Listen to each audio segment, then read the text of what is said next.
जी hello दोस्तों, आपका स्वागत है हमारे इस न्यू ज्ञान सेंटर यूट्यूब चैनल में।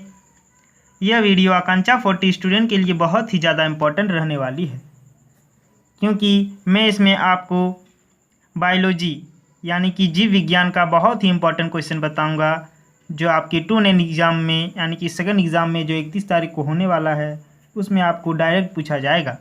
तो हमारे इस वीडियो को पूरा कंप्लीट अंत तक बहुत ज़रूर देखें। बहुत सारे बच्चे का कमेंट्स था कि आप बायोलॉजी का क्वेश्चन बनाइए, बायोलॉजी का बहुत सारे इंपॉर्टेंट क्वेश्चन बनाइए। तो मैं इस वीडियो में पूरी बायोलॉजी का क्वेश्चन बना के लाया हूं, और मैं उसमें वीडियो के अंत में बहुत सारे यानी कि लगभग 4-5 ठो क्वेश्चन भी पूछूंगा, जिसका उत्तर आपको कमेंट बॉक्स में कमेंट करके देना है, ठीक ना। कोई दिक्कत कोई प्रॉब्लम नहीं। अगर हमारे चैनल में नए हैं तो हमारे इस न्यू ज्ञान सेंटर चैनल को सब्सक्राइब जरूर कर लें, साथ साथ बेल आइकन को प्रेस कर दें ताकि नोटिफिकेशन सबसे पहले आप तक पहुंच सके। इस वीडियो को अपने दोस्तों के साथ ज़्यादा से ज़्यादा शेयर अवश्य करें। तो चलिए वीडियो को शुरू करते हैं। तो देखिए, आकांक्षा 42 एग्ज़ाम के लिए यानी कि सेकंड एग्ज़ाम के लिए बायोलॉजी यानी कि जीव विज्ञान का क्वेश्चन है। तो देखिए, सबसे पहला क्वेश्चन है, समजात अंगों का उदाहरण है। तो बताइए समजात का जो अंग है उसके कौन से उदाहरण सही हो जाएंगे। तो देखिए ऑप्शन, हमारा हाथ तथा कुत्ते की अग्रपाद, ये तो हो जाएंगे, बिल्कुल सही है समजात अंग की। हमारे दांत तथा हाथी के दांत, ये भी सही हो जाएंगे। आलू एवं घास की ऊपरी भूस्तरी, ठीक ना, ये भी बिल्कुल सही हो जाएंगे, यानी कि ऊपर में से सही, डी नंबर बिल्कुल आपका आंसर सही हो जाएगा, ठीक ना। ये सारे क्या हो जाएंगे, समजात अंग के उदाहरण हो जाएंगे। कोई दिक्कत कोई प्रॉब्लम नहीं, आप फटाफट इसे याद रख लीजिए।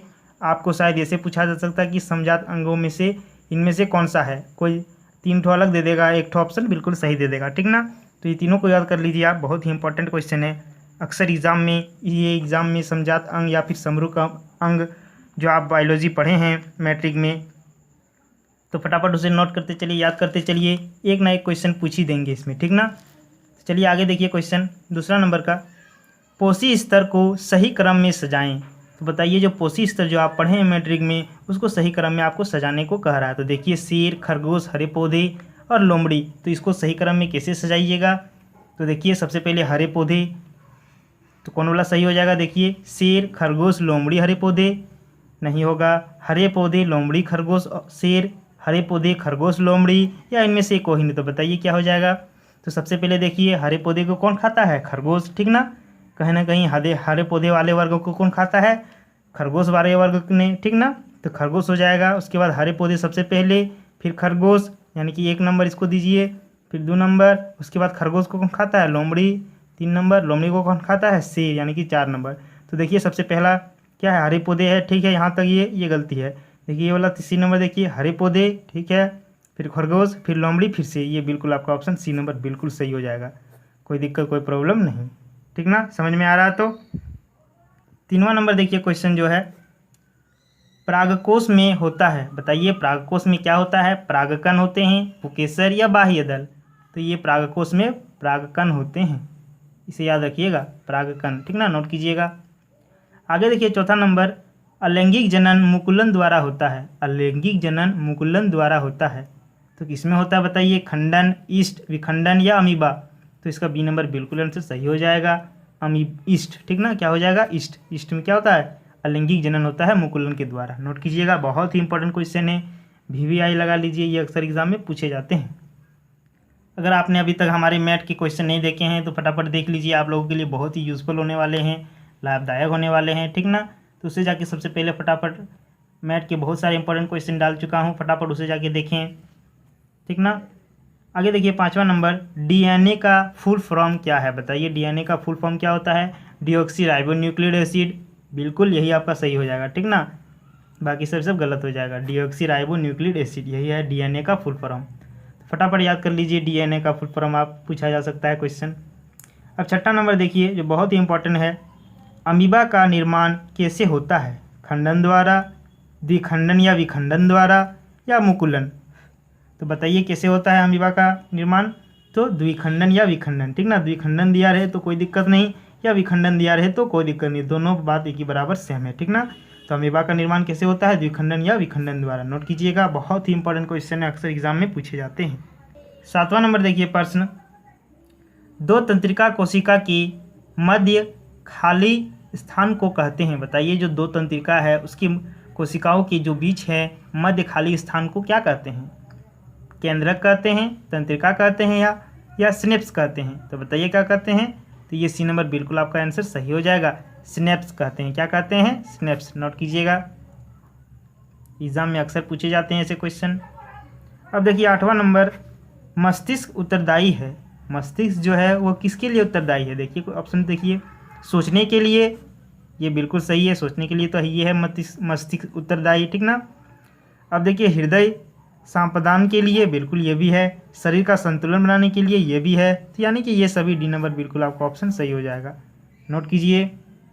9वां नंबर देखिए आगे, एक पादप हार्मोन का नाम बताएं जो वृद्धि को बढ़ाता है, ठीक ना। तो बताइए एक जो पादप हार्मोन बताइए जो पादप को क्या करता है? वृद्धि बड़ा करता है, यानी कि बढ़ाता है, उसको जो बढ़ाने का काम करता है। इतना छोटा पौधा धीरे धीरे क्या होता है? बढ़ जाता है। तो वो कौन से हार्मोन के कारण होता है? उसे आपको नाम लिखना क्यों कह रहा है। तो देखिए जिब्रेलिन, ऑक्सिन या मैगजीन। तो बताइए क्या हो जाएगा? तो 9 का ए नंबर बिल्कुल आपका आंसर सही हो जाएगा, जिब्रेलिन। क्या हो जाएगा? जिब्रेलिन, ठीक ना। नोट कीजिएगा, बहुत ही इंपॉर्टेंट क्वेश्चन है, ये एग्जाम में पूछे जा सकते हैं, ठीक ना। 10वां नंबर देखिए,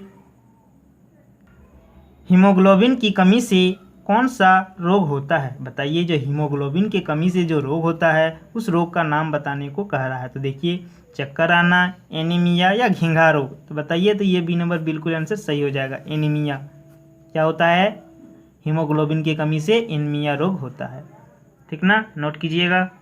11 नंबर देखिए, वृक्क की रचनात्मक और क्रियात्मक इकाई क्या है? बताइए जो वृक्क है उसकी रचनात्मक और क्रियात्मक इकाई क्या है? नेफ्रॉन, उत्सर्जन, वृक्क या यूरिया? बताइए क्या हो जाएगा इसका आंसर? इसका आंसर ए बिल्कुल आपका आंसर सही हो जाएगा, नेफ्रॉन। नोट कीजिए, बहुत ही इंपॉर्टेंट क्वेश्चन है। 12वां नंबर देखिए, रक्त में यूरिया कहाँ से प्रवेश करता है? बताइए रक्त में जो यूरिया जो प्रवेश करता है वो कहाँ से प्रवेश करता है? रंध्र से, यकृत, वृक्क या इनमें से कोई नहीं? तो बताइए क्या हो जाएगा? तो यकृत से प्रवेश करता है, ठीक ना। ऐसे क्वेश्चन को अक्सर एग्जाम में पूछे जाते हैं ऐसे क्वेश्चन, ठीक ना। तो यकृत क्या होता है? यूरिया रक्त में प्रवेश करवाता है। अब आगे देखिए 13वां नंबर, पौधों में गैसों के आदान प्रदान के लिए क्या कर रहते हैं? तो बताइए जो पौधे में गैसों के आदान प्रदान जो करता है उसे क्या कहते हैं? गैसों का आदान प्रदान, ठीक ना। नोट कीजिएगा आप। तो बताइए जाइलम होगा, फ्लोएम होगा, रंध्र होगा या इनमें से कोई नहीं? तो इसका सी नंबर बिल्कुल ऑप्शन सही हो जाएगा, रंध्र का काम है, ठीक ना। जाइलम फ्लोएम नहीं मार दीजिएगा कोई। तो अब आपको क्वेश्चन बताना होगा, देख चलिए फटाफट कमेंट बॉक्स में कमेंट जरूर करें। 4 प्रश्न है टोटल, कितने हैं? कुल 4 प्रश्नों का उत्तर देना है आपको कमेंट बॉक्स में, ठीक ना। तो फटाफट जरूर दें। देखिए सबसे पहला प्रश्न क्या है, प्रत्येक गुर्दे की लंबाई कितनी है? तो बताइए आपके जो गुर्दे होते हैं उसकी लंबाई कितनी होती है प्रत्येक गुर्दे की? 11 सेंटीमीटर, 14 सेंटीमीटर, 13 सेंटीमीटर या 22 सेंटीमीटर? इसका उत्तर आपको कमेंट बॉक्स में कमेंट करके देना है, ठीक ना। अगर किन्हीं में से इसका उत्तर नहीं सकिएगा तो आप हमारे डिस्क्रिप्शन बॉक्स में चल जाइएगा, उसमें मैं उत्तर आपको दे दूँगा, ठीक ना। कोई दिक्कत कोई प्रॉब्लम नहीं होगी, लेकिन इसका उत्तर लगभग कल तक मिलेगा, ठीक ना। अब देखिए दूसरा प्रश्न, मनुष्य के हृदय में कितने कोष्ठ होते हैं? तो बताइए 6 कोष्ठ होते हैं, 8 कोष्ठ होते हैं, 4 कोष्ठ होते हैं या 2 कोष्ठ होते हैं? तो आपको बताना है कि मनुष्य के हृदय में कितने कोष्ठ होते हैं, ठीक ना। इसको भी कमेंट बॉक्स में कमेंट करके ज़रूर बताएं। अब आगे देखिए तीसरा प्रश्न है, अमाशय में कौन सा एंजाइम पाया जाता है? तो बताइएगा कि अमाशय में जो एंजाइम पाया जाता है वो उसका नाम बताना है, ठीक ना। पेप्सिन, जठर रस या सी नंबर पाइसेइन?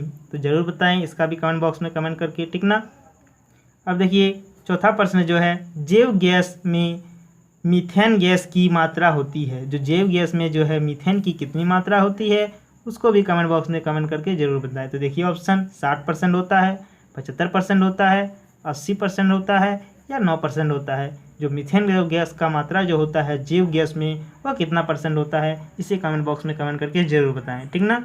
तो टोटल 4 प्रश्न है, फटाफट कमेंट बॉक्स में कमेंट करके ज़रूर बताएं। तो चलिए आज की वीडियो में बस इतना ही। बहुत ही इंपॉर्टेंट क्वेश्चन फटाफट मैं करवा दिया हूँ, केमिस्ट्री के भी मैं डाल चुका हूँ, फटाफट जाके देख लीजिए आप लोग, ठीक ना। और मैथ के बहुत सारे इंपॉर्टेंट क्वेश्चन को मैं डाल रखा हूँ, फटाफट जाके उसे देखिए। बहुत ही इंपॉर्टेंट क्वेश्चन है, आप लोगों के एग्ज़ाम में बहुत ही सहायता करने वाला है। तो जितने सारे हैं फटाफट आप रिवीजन करते चलिए मैट्रिक के लेवल में, ठीक ना, जितने आप पढ़े हैं।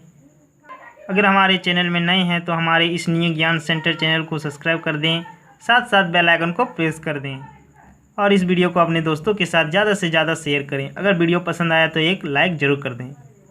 तो चलिए मिलते हैं नेक्स्ट वीडियो में। जय हिंद।